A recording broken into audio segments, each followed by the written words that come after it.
Today I've come to talk about our nation's efforts to address this vital issue to the health and the safety of all Americans. I'm here to discuss our strategy to prevent and protect the American people from a possible outbreak.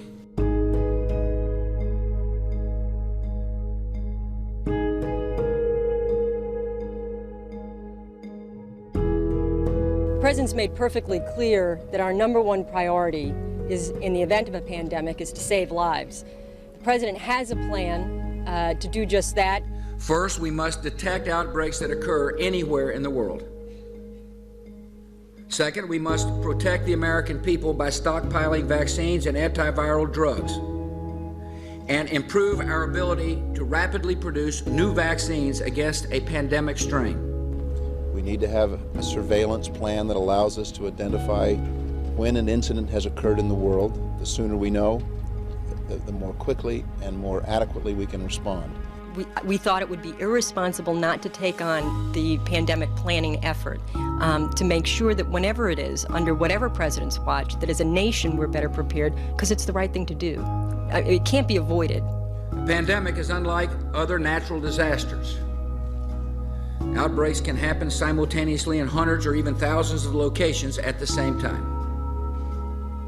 And unlike storms or floods, which strike in an instant and then recede, a pandemic can continue spreading destruction in repeated waves that can last for a year or more. And one day, many lives could be needlessly lost because we fail to act today. We have to put in place an infrastructure, not just here at home, but globally, that allows us to see it quickly, isolate it quickly, respond to it quickly.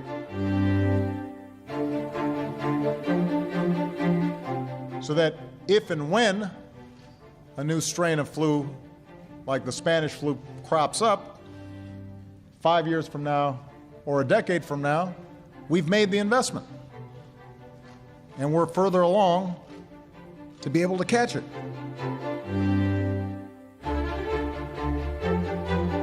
But we've actually invested very little in a system to stop an epidemic. We're not ready for the next epidemic. In April 2015, following the Ebola outbreak in West Africa, co-founder of Microsoft Corporation Bill Gates had predicted that the world would struggle to cope with a highly infectious virus and also warned about its dangers. Unfortunately, it appears that nobody listened to him then, as the world continues to battle.